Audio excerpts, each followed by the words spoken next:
Bismillahirrahmanirrahim. Assalamualaikum warahmatullahi wabarakatuh. Alhamdulillahirabbil alamin. Wassalatu wassalamu ala asrofil anbiya'i wal mursalin sayyidina wa maulana Muhammadin wa ala alihi washabihi ajmain, amma ba'du.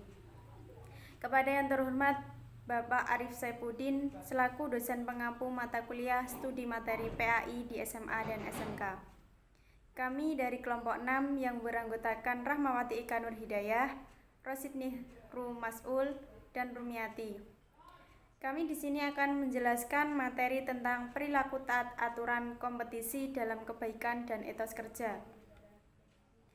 Dan saya sendiri yang bernama Rumiati, NIM 201190455. Kami akan menjelaskan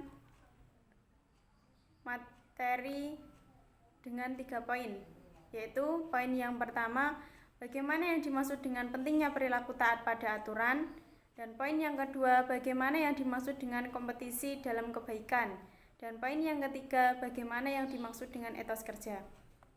Dan saya akan menjelaskan materi poin yang pertama. Poin yang pertama yaitu pentingnya perilaku taat pada aturan. Taat memiliki arti tunduk, atau bisa disebut tunduk kepada Allah Subhanahu wa Ta'ala, pemerintah, dan sebagainya. Tidak berlaku curang dan atau setia. Aturan adalah tindakan atau perbuatan yang harus dijalankan. Taat pada aturan adalah sikap tunduk kepada tindakan atau perbuatan yang telah dibuat baik oleh Allah Subhanahu wa Ta'ala, nabi, pemimpin, atau yang lainnya. Di sekolah, di rumah, atau di lingkungan masyarakat terdapat aturan. Di mana saja kita berada, pasti ada aturannya. Aturan dibuat agar terjadi ketertiban dan ketentraman. Oleh karena itu, wajib hukumnya kita menaati aturan yang berlaku. Aturan yang paling tinggi adalah aturan yang dibuat oleh Allah Subhanahu wa Ta'ala, yaitu terdapat pada Al-Qur'an. Sementara di bawahnya pada aturan yang dibuat oleh Nabi Muhammad SAW yang disebut sunnah atau hadis. Di bawahnya lagi ada aturan yang dibuat oleh pemimpin, baik pemimpin pemerintah, negara, daerah, maupun pemimpin yang lain, termasuk pemimpin keluarga. Peranan pemimpin sangatlah penting, karena sebuah institusi dari yang terkecil atau bisa disebut dengan dari dalam lingkungan keluarga, yaitu sampai yang terbesar adalah negara. Tidak akan ada kestabilan tanpa adanya seorang pemimpin. Tanpa adanya seorang pemimpin dalam sebuah negara, tentulah negara tersebut akan menjadi lemah dan mudah terombang-ambing oleh kekuatan luar. Oleh karena itu, Islam memerintahkan umatnya untuk taat kepada pemimpin. Dengan ketaatan rakyat kepada pemimpin atau yang tidak bermaksiat, akan terciptalah keamanan dan ketertiban serta kemakmuran.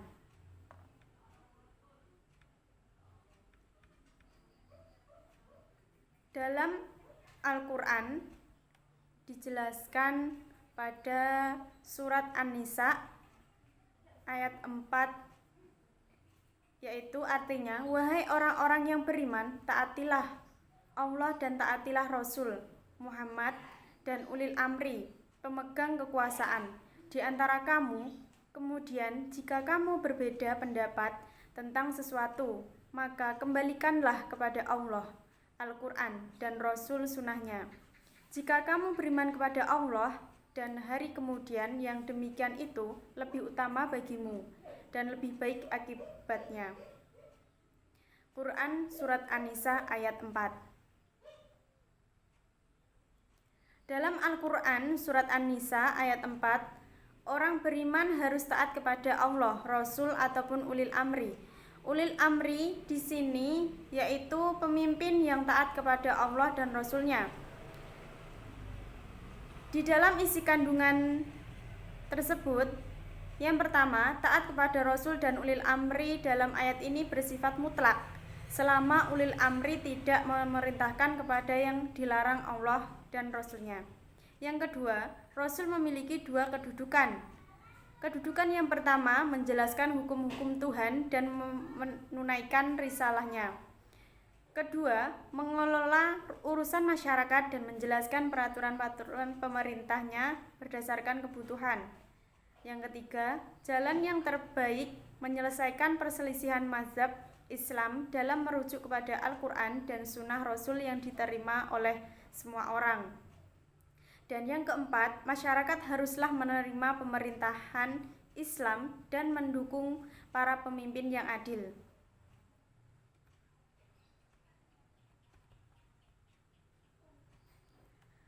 Asbabu an-nuzul atau sebab turunnya ayat ini menurut Ibnu Abbas adalah berkenaan dengan Abdullah bin Huzifah bin Khaus as-Sahmi ketika Rasulullah SAW mengatakannya menjadi pemimpin dalam syariah atau perang yang tidak diikuti oleh Rasul SAW. Asi Sadi berpendapat bahwa ayat ini turun berkenaan dengan Ammar bin Yasir dan Khalid bin Walid ketika keduanya diangkat oleh Rasulullah SAW untuk menaati perintah Allah SWT, perintah Rasulullah SAW dan ulil amri. Tentang pengertian ulil amri di bawah ini ada beberapa pendapat. Pendapat yang pertama yaitu Abu Ja'far Muhammad bin Jarir at-Tabari. Arti ulil amri adalah umara, alul ilmi wal fikih, yaitu mereka yang memiliki ilmu dan pengetahuan akan fikih. Sebagian ulama yang lain berpendapat bahwa sahabat-sahabat Rasulullah SAW lah yang dimaksud dengan ulil amri. Pendapat yang kedua yaitu Al-Marwadi. Ada 4 pendapat dalam mengartikan kalimat ulil amri, yaitu yang pertama umara, para pemimpin yang konotasinya adalah pemimpin masalah keduniaan. Yang kedua ulama dan fuqaha. Yang ketiga sahabat-sahabat Rasulullah SAW. Dan yang keempat 2 sahabat saja, yaitu Abu Bakar dan Umar. Pendapat yang ketiga Ahmad Mustafa al-Maraki, bahwa ulil amri itu adalah umara, ahli hikmah, ulama, pemimpin pasukan, dan seluruh pemimpin lainnya.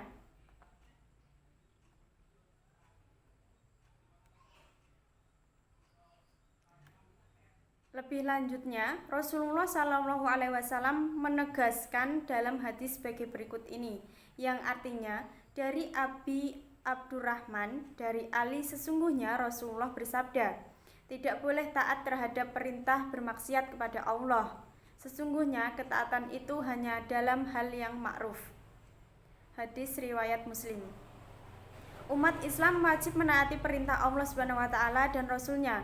Umat Islam juga diperintahkan pada pula untuk mengikuti atau menaati pemimpinnya apabila pemimpinnya memerintahkan kepada hal-hal yang baik. Apabila pemimpin tersebut mengajak kepada kemungkaran, wajib hukumnya untuk menolak. Perilaku mulia ketaatan yang perlu dilestarikan adalah sebagai berikut ini. Yang pertama, selalu menaati perintah Allah SWT dan Rasul-Nya, serta meninggalkan larangannya baik di waktu lapang maupun di waktu sempit. Yang kedua, merasa menyesal dan takut apabila melakukan perilaku yang dilarang oleh Allah dan Rasul-Nya. Yang ketiga, menaati dan menjunjung tinggi aturan-aturan yang telah disepakati baik di rumah, di sekolah maupun di lingkungan masyarakat. Dan aturan yang keempat, menaati pemimpin selagi perintahnya sesuai dengan tuntutan dan syariat agama. Mungkin cukup itu poin yang pertama. Poin yang kedua bisa dilanjutkan oleh rekan saya.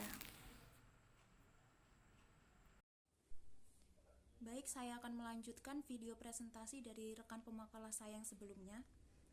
Untuk poin yang kedua adalah kompetisi dalam kebaikan. Kompetisi menurut Dirks dan Waxman adalah aktivitas mencapai tujuan dengan cara mengalahkan orang lain atau kelompok. Individu atau kelompok memilih untuk bekerja sama atau berkompetisi tergantung dari struktur reward dalam suatu situasi. Kemudian kata kebaikan menurut ajaran Islam dapat diartikan sebagai amal saleh. Jadi, berkompetisi dalam kebaikan adalah persaingan yang sehat. Kompetisi dalam hal kebaikan juga bertujuan untuk meraih kemuliaan di sisi Allah Subhanahu wa taala. Berlomba-lomba dalam konteks ini artinya adalah menyegerakan berbuat baik, dilakukan dengan sungguh-sungguh dan tanpa keraguan karena meyakini adanya hari akhir. Lalu yang kedua adalah perintah bersegera untuk berbuat kebaikan. Perintah untuk bersegera berbuat kebaikan ini tercantum dalam banyak surat tentunya, tetapi di sini saya cantumkan dua contoh surat. Yang pertama adalah Quran surat Al-Baqarah ayat 148, yang kedua adalah An-Nahl ayat 97. Untuk Quran surat Al-Baqarah sendiri berbunyi, dan bagi tiap-tiap umat ada kiblatnya sendiri yang ia menghadap kepadanya, maka berlomba-lombalah kamu dalam berbuat kebaikan. Di mana saja kamu berada, pasti Allah akan mengumpulkan kamu sekalian pada hari kiamat. Sesungguhnya Allah Maha Kuasa atas segala sesuatu.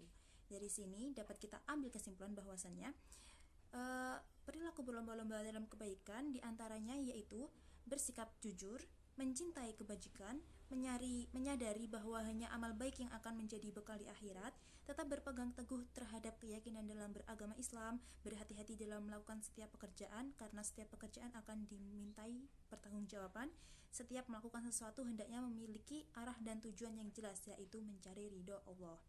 Kemudian yang kedua adalah surat An-Nahl ayat 97 yang mempunyai arti, barang siapa yang mengerjakan amal saleh, baik laki-laki maupun perempuan dalam keadaan beriman, maka sesungguhnya akan kami berikan kepadanya kehidupan yang baik, dan sesungguhnya akan kami beri balasan kepada mereka dengan pahala yang lebih baik dari apa yang telah mereka kerjakan. Begitulah nikmatnya berbuat kebaikan. Jadi kita mendapatkan mendapatkan timbal balik dari hasil yang kita tanam dalam berbuat kebaikan tersebut. Kemudian yang ketiga adalah membiasakan diri berlomba-lomba dalam berbuat kebaikan.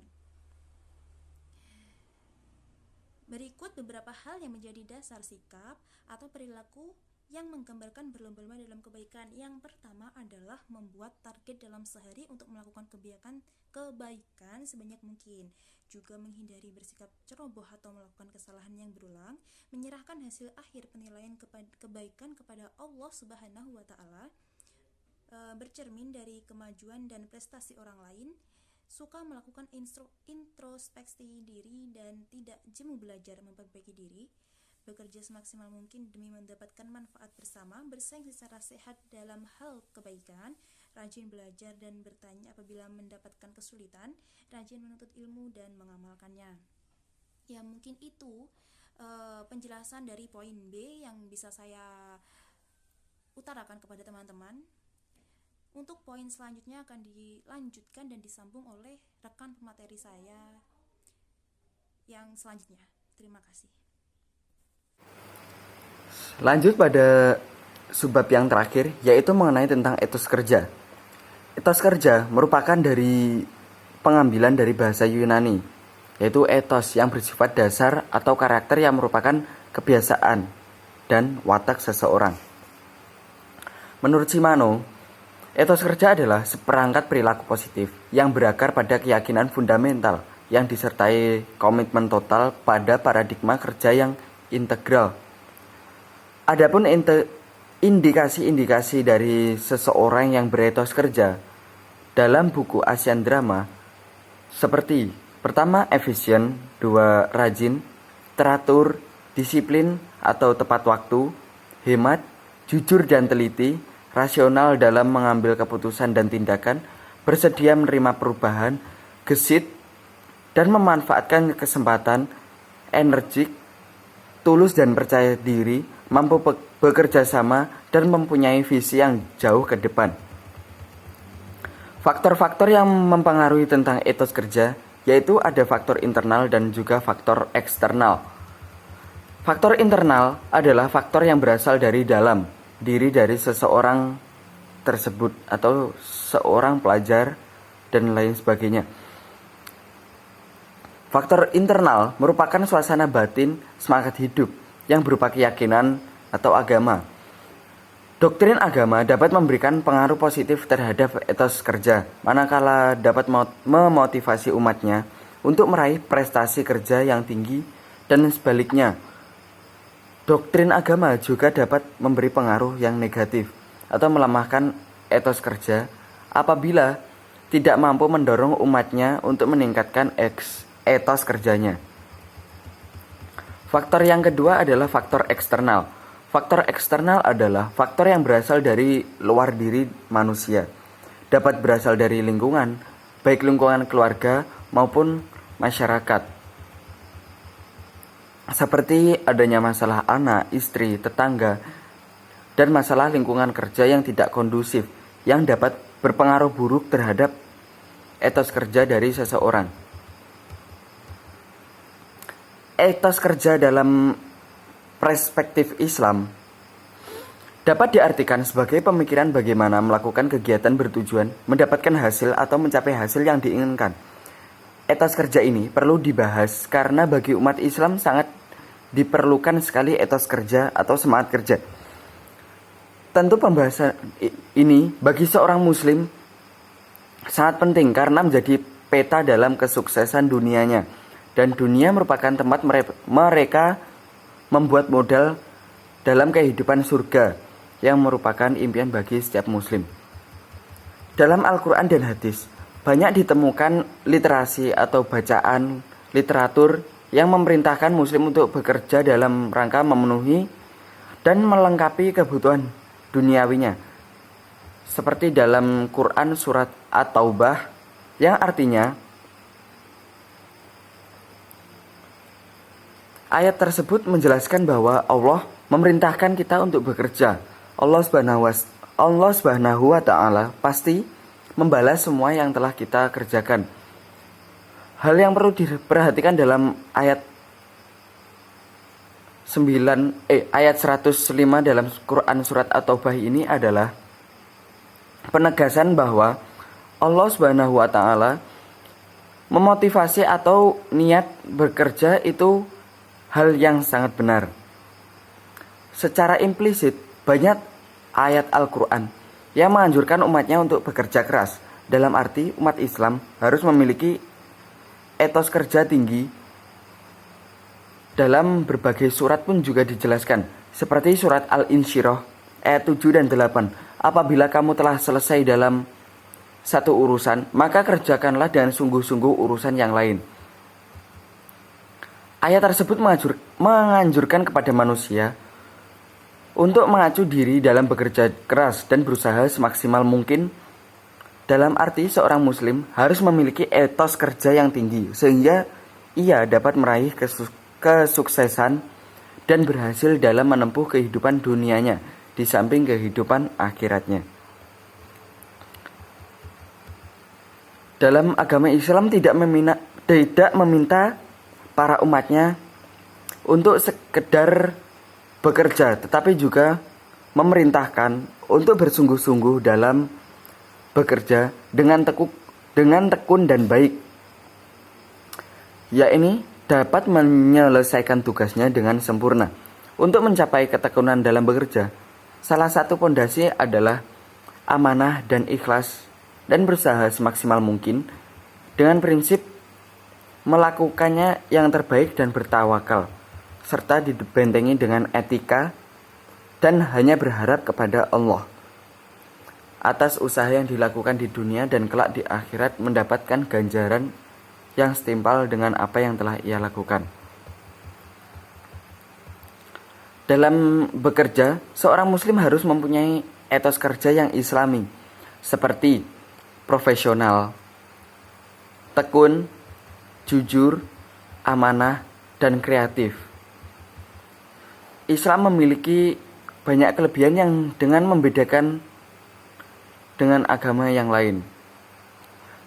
Kelebihan Islam tersebut adalah adanya keseimbangan wawasan, keselarasan, dan keserasian antara duniawi dan akhiratnya, antara material dan spiritual, antara lahir dan batin, antara kerja guna memenuhi kebutuhan keluarga dengan ibadah.